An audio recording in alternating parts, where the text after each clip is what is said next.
Recording number 21. Bhagavatam చదువుకుంటూ ఉన్నాం ఇప్పుడు మనం. విష్ణుదేవుడు తీర్థపాదుడు. తన పదమైన ఓంకారమును పట్టిన వారిని తరింపచేయువాడు అని అర్థము. తన చరిత్రము నేను గానము చేయుచుండగా పిలువబడిన వాని వలె సన్నిధి చేసి నా మనస్సునందు ఘనత్వము చెంది నిలుచును. వినుము, సంసారము సముద్రము వంటిది. అందు ఇంద్రియముల సుఖములు అనుభవింపవలెనను కోరికలు చిక్కులు తెచ్చి పెట్టుచుండును. అట్లు చిక్కుపడిన వారికి విష్ణు గుణ కీర్తనము నావ వంటిది. యమ నియమాదులలో చెప్పబడిన యోగాభ్యాస మార్గం ఉన్నది. ఆ మార్గమున తన్ను తాను నియమించుకొనుటకు జీవుడు ఎంత సాధన చేసినను కామము క్రోధము విడిచిపెట్టవు. యోగ సాధనను విష్ణు సేవతో నడిపినప్పుడే శాంతి లభించును. నా జన్మ రహస్యము కర్మల రహస్యము నీవు కోరితివి కనుక చెప్పి తిని. భగవానుడగు నారదుడు వ్యాసునితో ఈ విధముగా పలికి వీణ వాయించుచు యథేచ్ఛమైన మార్గమున ఏగెను. భగవానుడనగా దివ్యజన్మకు సంబంధించిన అనుగ్రహాది శక్తులు కలవాడు. ఈ వృత్తాంతము తెలిపి సూతుడు ఇట్లనెను. ఈ నారద మహర్షి ఎప్పుడునూ వీణ వాయించుచు ముకుంద గీతములు మ్రోగించుచుండును. లోకములకు ఆనందము కలిగించి విన్నవారి పాపములను పోగొట్టును. అట్టి అభిలాష కలవాడు మరి ఒకడు లేడు. నారదుని ప్రశంసించిన సూతుని శౌనకుడిట్లు ప్రశ్నించెను. నారదుని పలుకులు విని భగవానుడైన బాదరాయణుడు ఏమి చేసెను? దానికి సూతుడు మరల వ్యాసుని వృత్తాంతము చెప్పెను. బ్రహ్మనది అయిన సరస్వతికి పశ్చిమ తీరమున శమ్యాప్రాసము అను సుప్రసిద్ధ ఆశ్రమము ఉన్నది. అందెల్లెడల రేగు చెట్ల వనములు సత్రములు యజ్ఞమునకు మిక్కిలి అనుగుణమైన ప్రదేశము. వ్యాసుడచ్చట నివాసం ఏర్పరుచుకొనెను. ఒకనాడు స్నాన సంధ్యాదులు పూర్తి చేసి స్థిరమైన మనస్సుతో భక్తి మార్గమున ఈశ్వరునిపై మనస్సు నిలిపెను. ఈశ్వరునికి అధీనమైన మాయను, మాయచే నిర్మితమైన జీవుని, అతడు కల్పించుకొనుచున్న సంసారమును దర్శించెను. జీవుడు మాయచేత మోహపడుచున్నాడు. అతడు త్రిగుణాతీతుడైనను త్రిగుణాత్మకుడుగా తాను అభిమానించుకొనుచున్నాడు. తాను మిగిలిన వారికన్నా వేరుగా ఉంటినని నమ్ముచున్నాడు. ఈ అభిమాన కర్మలకు తాను కర్తయు భోక్తయు అని నమ్ముచున్నాడు. శరీరము మనస్సు ఇంద్రియములు పుట్టుట తన ఆజ్ఞ వలన కాదు. పెరుగుట, ఆహారాదులు స్వీకరించు శక్తి, ఊహించు శక్తి, వయస్సులో వచ్చు మార్పులు తన అధీనంలో లేవు. తనకన్నా ముందు చాలా కాలము నుండి ఇది జీవులకు సంభవించుచున్నది. ఇతరులు చనిపోయిన వెనుక కూడా ఈ మార్పులు మిగిలిన వారికి సంభవించుచున్నవి. కనుక తాను పోయిన తరువాత కూడా జరుగును. ఇందేది తన అధీనము? దేనికి తాను కర్త? తానున్న ఆకాశము తనది కాదు. తనలో ఏ భాగమును తాను సృష్టించుకున్నది కాదు. అట్టి తాను పూర్తిగా పరాధీనుడు అయినను ఆస్తిపాస్తులయందు, గృహమునందు, భార్యయందు, బిడ్డలయందు తనది అనుభావము కలిగి ఉన్నాడు. తనలో ఏ భాగము తనది కానప్పుడు తన చుట్టూనున్నవి తనవి ఎట్లగును? అంతయు సర్వాంతర్యామిదే. తాను ఆచరింపవలసిన కర్మలు ఈశ్వర ప్రేరితమైన మాయ దగ్గర నుండి బయలుదేరుచున్నవి. తాను తినుచున్న ఆహారము శరీరమునందలి వివిధ భాగములకు చేరి శక్తినిచ్చుచున్నది. ఆ శక్తి పెట్టుబడి అయి పనితీరిన వెనుక తన దేహము నుండి అనుక్షణము వెలువడిపోయి తన నివాసమైన ఆకాశమును చేరుచున్నది. అట్టి సందర్భమున తాను చేయుచున్న పనులకు తాను కర్త అని నమ్ముట అహంకార విమూఢత్వము. ఫలితము తనకు సంక్రమించుచున్నదని నమ్ముట ఉన్నట్లే. ఒక లక్షాధికారి దుకాణమున పనిచేయుచున్నవాడు వస్తువులను అమ్మినను వెలపుచ్చుకొన్నను ఆ రెండును తనవి కావు. తనవి అని స్వీకరించినచో బంధింపబడును. అట్లే తాను జీవించుచున్న సృష్టి అను అంగడిలో తనతో పాటు అన్నీయూ అంతర్యామివే. అంతర్యామి కనిపింపడు కదా అని కర్తృత్వము కర్మఫలము తనది అని నమ్మినచో బంధము కలుగును, దాని వలన దుఃఖము కలుగును. ఇట్టి అనర్థము నారాయణుని భక్తియోగమున గాని ఉపశమింపదు. ఇట్లు నిశ్చయించుకొని బాదరాయణుడు ఈ భూమిపై జీవుల మేలుగోరి ఒక గ్రంథము రచింప సంకల్పించెను. దానిని వినుచుండగానే భక్తియోగము అబ్బునట్టి మహిమ ఉండవలెను. అది వేదము కావలెను. ఈ గ్రంథము చదువుట వలననే తనకు మాధవుడే శరణమని తెలియవలెను. సంసార బంధము తనంత తాను తొలగిపోవలెను. జీవులకు క్షేమము కలుగవలెను. ఇట్లు భావించి వ్యాస మహర్షి భాగవతమును నిర్మించెను. మోక్షార్థి అయిన శుకునిచే చదివించెను. అనగా విని శౌనకుడు, శుకయోగి ఎప్పుడునో మోక్షస్థితి ఎందే ఉండును గదా, వానికి భాగవతం అభ్యసింపవలసిన కారణమేమి అని ప్రశ్నించెను. సూతుడు చెప్పెను, దేనియందు అపేక్ష లేనివారు దేవునియందు అపేక్ష కలిగి ఉండవలెను. దేనియందు అపేక్ష లేనివారు దేవునియందు అపేక్ష కలిగి ఉండవలెను. దేవుని గూర్చి కోరికలుండరాదు, స్మరణ మానరాదు. దేవుని స్మరణము యోగ సాధకులకు సిద్ధిని కలిగించును. సిద్ధి కలిగిన వారు దేవుని స్మరింపక మానలేరు. దేనియందు అపేక్ష లేనివారు ఆత్మానందము పొందినవారు నిరంతర హరిస్మరణమున ఉందురు. మరి ఒక స్థితిలో ఉండలేరు. నారాయణుడు వారి చేత నిష్కారణముగా హరిభజన చేయించును. దీనికి కారణము నారాయణుని యందున్నది గాని వారిలో లేదు. శుకయోగి హరిగుణ వర్ణనమున భక్తి గలవాడై భాగవతమును తన్మయత్వముతో అభ్యసించెను. అతడు అభ్యసించుట 3 లోకములకు శుభమయ్యెను. 1000 విధములుగా వేదముల అధ్యయనము చేసినను అవి కష్టసాధ్యములు కనుక మోక్ష సాధన కష్టమగును. భాగవతమను వేదమును శ్రద్ధతో పఠించినంత మాత్రమున సర్వము సుగమమగును. రాజర్షుల సంప్రదాయము అని హెడ్డింగ్ ఇక్కడ. శుకయోగి భాగవతమును పరీక్షిత్తునకు ఉపదేశించెను. పరీక్షిత్తు రాజర్షి. అతడు జన్మించిన విధము, ఆచరించిన కర్మలు, ముక్తి పొందిన విధానము వివరించెదను. రాజధర్మము నిర్వర్తించుచున్న ఋషులను రాజర్షులు అందురు. ఋషి అనగా లోపలి వెలుపలి దృష్టి కలవాడు. మనువు శాసించిన రాజధర్మము ప్రకారము పరిపాలనా విధులను నిర్వర్తించు వారిని రాజర్షులు అందురు. వీరికి మనువు, జనకుడు మున్నగు వారి వలన సంక్రమించిన విద్యను రాజవిద్య లేక రాజగుహ్యము అందురు. ఈ విధానమును కాళిదాస కవి రఘువంశమున సంగ్రహముగా ఇట్లు వివరించెను. భూమిని తమ కిరణములతో చూచుచున్న వారిలో వైవస్వత మనువు మొదటివాడు. అతడు ఛందస్సులలో ప్రణవము యొక్క స్వరూపము. వాని అంశమున పరిశుద్ధులై పరిపాలించువారు వాని వంశము వారు. దీనికి చెందిన ప్రభువులు సోహం అను మంత్రమున ఆజన్మ శుద్ధులు కావలెను. అనగా ఉచ్ఛ్వాస నిశ్వాసాత్మకమైన జీవుని గమనమును ఉపాసింపవలెను. అప్పుడు మనస్సు ఇంద్రియములు పరిశుద్ధములై తన జన్మమునకు మొదటివాడైన ప్రణవస్వరూపుని యందు వసించును. అట్టివాడు ప్రజలకు వినయము, సాధన, అలవడు విధానము నేర్పరచి రక్షణ, పోషణ, దీక్షలను స్వీకరించి తండ్రి కావలెను.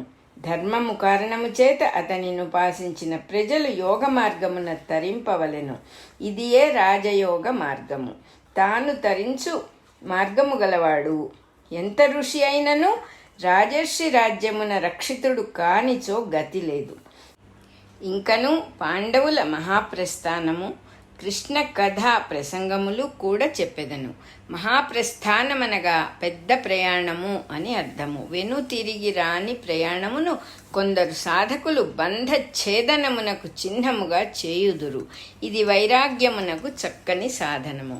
అశ్వత్థామ ప్రవర్తనము అని హెడ్డింగ్ ఉంది ఇక్కడ.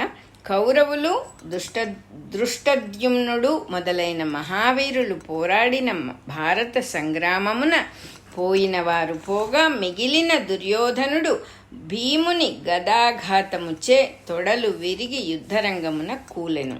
అతడు చనిపోవు లోపున వానికి తృప్తికరమైన పని చేయుచుంటిని అనుకొని అశ్వత్థామ ద్రౌపది పుత్రుల శిరస్సులు ఖండించి తెచ్చి సమర్పించెను.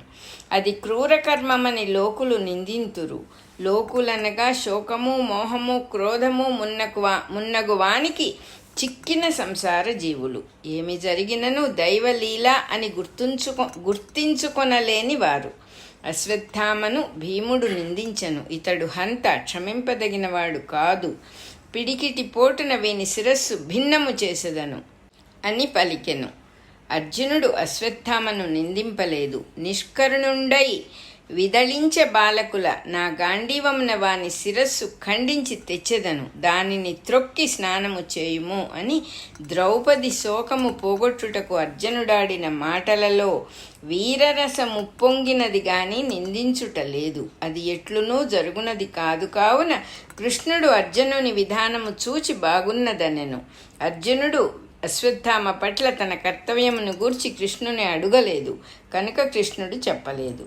కృష్ణుని రథము తోలుమని ఆజ్ఞాపించెను. కృష్ణుడు అనుసరించెను కనుక ఇట్టి సందర్భములలో అర్జునునకు కృష్ణుడు కేవల సారథి. ద్రౌపది తన కొడుకుల మరణ వార్త విని కలవరపాటు చెంది నేలగూలి ఏడ్చి దీనస్థితి చెందెను. కర్మవశమున తనకు కలిగిన దానికి దుఃఖించనే గాని అశ్వత్థామను నిందింపలేదు. ఇన్నిటినీ పురస్కరించుకుని అశ్వత్థామ చేసిన దుష్కర్మ వంటి చేష్టను లోకులు నిందింతురు అని సూతుడు చెప్పుట విష్ణుధర్మము అవలంబించిన వారిని గుర్తించు విధానము కొరకే. ద్రౌపది దుఃఖావేగము భరింపలేక కన్నీటితో కూలబడిపోయెను. అర్జునుడామెను లేవనెత్తి ఆవశ్యకమైన వాక్చాతుర్యమును చూపుచూ తల నిమురుచూ ఇట్లనెను. నీవు క్షత్రియుల బిడ్డవు, దుఃఖించుట ధర్మము కాదు. ద్రోణపుత్రుడు కరుణలేని వాడై బిడ్డలను చంపెను. నా గాంధీవము నుండి వెలువడు భయంకరములకు బాణములతో వాని శిరస్సు ఖండించి తెచ్చెదను, దానిని త్రొక్కి స్నానము చేయుము. ద్రౌపదిని ఇట్లు సమాధానపరిచినప్పుడు తనకు మిత్రుడు సారథి అయిన హరి మేలనెను. ఈ సందర్భమున కృష్ణుడు మిత్రుడుగాను సారథిగాను మాత్రమే ఉండిపోయెను. అర్జునుడు అశ్వత్థామ శిరస్సు ఖండింతునని ప్రతిజ్ఞ చేయగా కృష్ణుడు కాదనలేదు. జీవులు అనేక ప్రతిజ్ఞలు చేయుదురు, దేవుడు కాదనడు. జరగవలసినవి జరుగును, దానికి వ్యతిరేకము కానంత వరకు దేవుడు ఆశ్రితులు కోరినదెల్ల చేయును. ఇట్టిదే ఇప్పట్టున కృష్ణుడు చేసిన సారథ్యము. భారత యుద్ధమున చేసిన సారథ్యము దుష్ట శిక్షణ కొరకు, ధర్మ సంస్థాపనము కొరకు. అది కృష్ణుడు సంకల్పించినది కనుక సర్వము నెరవేరినది. ఇది కాదు కనుక అశ్వత్థామను చంపగల్గుట జరుగలేదు. అర్జునుడు కవచము తొడిగి గాంధీవము ధరించి కపిధ్వజుడై గురుసుతుని వెంట రథము తోలించెను. తన్ను చంపెదనని వచ్చుచున్న అర్జునుని చూచి అశ్వత్థామ ఆపద శంకించెను. శిశువులను చంపినవాడు కావున ప్రాణభీతితో పరువులెత్తెను. యుద్ధమున కాక నిర్దయతో హత్యలు చేయువానికి ప్రాణభీతి ఎక్కువ. ప్రాణభీతి లేని వారు హత్య చేయరు. యుద్ధమునకు సిద్ధమైన వారు ప్రాణములకు భయపడరు. పూర్వము తన పుత్రికయగు సరస్వతి యందు మోహము చెంది బ్రహ్మ లేడి రూపమున ఆమె వెంటబడెను. సమీపమున శివుని చూచి సిగ్గుతో బ్రహ్మ పారిపోయెను. అట్లా అశ్వత్థామ సర్వేంద్రియ భ్రాంతితో పారిపోయెను. అకార్యము చేయుచున్నవారు సిగ్గు వలన భయము చెంది పారిపోవుదురు. పారిపోవు వారికి తన్ను తరుముచున్నవాడే అన్ని ఇంద్రియములకు పొడగట్టును, మనస్సునకు వెనుక నుండి కూడా కనిపించును. అస్త్రప్రయోగము అని ఇక్కడ హెడ్డింగు. అతడు చేతనైనంత దూరము పరువెత్తి తిరిగి చూచెను. అర్జునుడు రథముతో వెన్నాడుచునే ఉండెను. అశ్వత్థామ రథము దెబ్బతిని గుర్రములు అలసిపోయినవి. అతడు తప్పనిసరిగా నిలువవలసి వచ్చెను. ప్రాణరక్షణకు మరి ఒక ఉపాయము తోచక అతడాచమనము చేసి సంకల్పించి బ్రహ్మశిరస్సు అను పేరుగల అస్త్రమును పార్థుని మీద ప్రయోగించెను. దాని ప్రయోగమే గాని ఉపసంహారం అతనికి తెలియదు. అట్టి అస్త్రములను ప్రయోగించుట యుద్ధమున నిషిద్ధము. అయినను చేయునది లేక ప్రాణ సంరక్షణ కొరకు ప్రయోగించెను. ఇందు అర్జునుడు అశ్వత్థామయును రథములపై పోవుచున్నారని చెప్పుటచే అర్జునుడు అప్రయత్నముగా లేక హఠాత్తుగా వారిని తరుమక యుద్ధరీతి ప్రకారం ఆహ్వానించనని తెలియును. మహా తేజస్సుతో దిక్కులు నిండి ప్రాణిభయంకరమై దివ్యాస్త్రము వచ్చుచుండెను. అర్జునుడు కృష్ణునిట్లు ప్రార్థించెను. అస్త్రములనగా సంకల్పశక్తితో ప్రయోగించునవి కానీ విసురునవి కావు. వచ్చిన అస్త్రము సూటిగా అర్జునునిపైకి రాక దిక్కులన్నిటి యందు నిండుచున్నది. తన మీదికి వచ్చినచో అర్జునుడు భయము చెందడు. ఇతర జీవులకు అనర్థము శంకించి అతడు కృష్ణుని స్తుతించెను. నీవు భక్తులకు అభయమిచ్చిన వాడవు. సంసార తాపత్రయము అను అగ్నితో బాధపడు వారి సంసారమును ఉపసంహరించుటకు సమర్థుడవు నీవొక్కడవే. శరీర రూపమున సాక్షాత్కరించినను నీవు ప్రకృతికి పైనున్న పరమపురుషుడవు. నీ బోధముచే మాయ తొలగును. నీయందు జీవించి మాయచే జీవులయ్యున్న భాగవత జనులకు శుభము కలిగింపుము. సుజనులను రక్షించుటకు గదా నీవు భూలోకమున పుట్టుచుండుట. ఇదేదో మహా తేజస్సు ఆకాశమున దిక్కులందు నిండి మనకెదురుగా వచ్చుచున్నది. దీనిని తెలియజెప్పుము. అస్త్రములు మనశ్శక్తిచే ఎదుటివారి మనస్సునకు ఇంద్రియములకు భ్రాంతి కలిగించును. త్రాటిని చూచి పాము అనుకొనినప్పుడు నోరు తడియారుట, గుండెదడ పుట్టుట మొదలగునవి పుట్టినట్లు అస్త్రములు భ్రాంతి కల్పించి భౌతిక బాధలను కూడా పుట్టించును. భ్రాంతి చెందని వానిపై ఇవి పని చేయవు. కనుకనే ఋషులు మున్నగు వారిపై సామాన్యముగా అస్త్రములు ప్రయోగించుట, అవి ప్రభావమును చూపుట వినబడదు. అంబరీషునిపై దూర్వాసుడు శక్తిని ప్రయోగించినప్పుడు పనిచేయలేదు. అంబరీషుని పంచేంద్రియములయందు దైవ సాన్నిధ్యము తప్ప మరి ఒకటి లేదు. కానీ అట్టివారు అరుదు. ఈ చుట్టుప్రక్కల జీవులపై ఈ అస్త్రము ప్రభావము చూపవచ్చును. వారిలో సాధుజనులుందురు. వారందరికీ పంచేంద్రియ భ్రాంతి పోలేదన్నది అపచారము కాదు. అశ్వత్థామ చేసిన పనులు మారువడలేని అసమర్థులను చంపునని ద్రౌపదీసుతుల విషయముననే తెలిసినది. కనుక అర్జునుడు భయపడెను. కృష్ణుడు శరీరము ధరించుట వలన చూచువారికి పంచేంద్రియ భ్రాంతి కారణముగా వానినొక వ్యక్తిగా భావించుట కలదు. కొన్ని విశిష్ట సమయములందు తక్కిన వేళల అర్జునునకు కూడా కృష్ణుడు సారథిగను మిత్రునిగను మాత్రమే జ్ఞప్తియుండి మనస్సునకతీతమైన తత్వము మరుగున పడి ఉండును. దానిని తొలగించుటకు తన ఎదుటనున్న తేజము నెరుగ చెప్పుమని ప్రార్థించెను. ఎరుగ చెప్పుట అనగా అన్ని తేజస్సులును భగవంతుని తేజస్సేనని గుర్తు చేయుట. ఈ ప్రార్థనము చేయుచున్నంత కాలము అర్జునుని ఇంద్రియములకు అస్త్ర తేజస్సు కనిపించుచున్నది.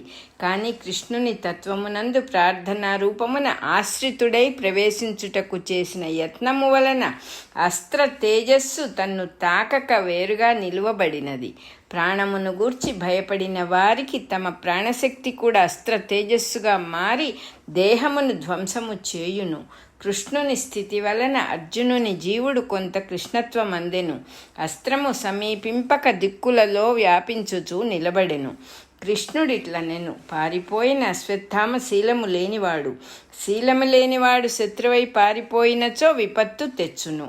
అతడు కుటిలుడై ప్రాణభీతితో బ్రహ్మాస్త్రమును ప్రయోగించెను. దాని తేజమిది. దానిని మరల బ్రహ్మాస్త్రము చేతనే పరిహరింపవలెను. ఈ బ్రాహ్మణునకు దాని ఉపసంహారము తెలియదు. వెంటనే నీవును బ్రహ్మాస్త్రమును ప్రయోగింపుము. కోపమును ఉపసంహరించుకొనుట బ్రాహ్మణ ధర్మము. అది లేనివాడు గనుక అశ్వత్థామను బ్రాహ్మణుని కొడుకనియు అస్త్రమును ఉపసంహరించుట కూడా తెలియనివాడనియు కృష్ణుడు సూక్ష్మముగా పలికెను. వెంటనే అర్జునుడు సంకల్పించి కృష్ణునకు ప్రదక్షిణము చేసి బ్రహ్మాస్త్రమును ప్రయోగించెను. రెండస్త్రములను భూమ్యాకాశములు నిండిన తేజస్సుతో పోరాడెను. సూర్యునితో అగ్నిహోత్రుని కాంతి పోరాడుచున్నట్లుండెను. 3 లోకములకు బాధ కలిగెను. పరిసర ప్రజలకు తెలివి తప్పిపోవునట్టి స్థితి కలిగి ప్రళయమని భయపడి చూచుచుండిరి. కృష్ణుని ఆజ్ఞచే అర్జునుడు రెండస్త్రములను ఉపసంహరించెను. బ్రహ్మాస్త్రము ప్రయోగించువారు తమ ఆత్మశక్తిని ధ్యానించి సంకల్పింతురు. అది బయలుదేరి తేజస్సుగా వ్యాపించును. అశ్వత్థామ శాస్త్ర పద్ధతిలో అట్లే చేసెను. అర్జునుడట్లుగాక కృష్ణునకు ప్రదక్షిణము చేసి కృష్ణుని బ్రహ్మాస్త్రముగా స్మరించి ప్రయోగించెను. అందువలననే రెండస్త్రములకు తారతమ్యం కనిపించినది. అశ్వత్థామ తేజస్సు సూర్య తేజస్సు వలెను, అర్జునుని తేజస్సు అగ్ని తేజస్సు వలెను పోరాడినవి.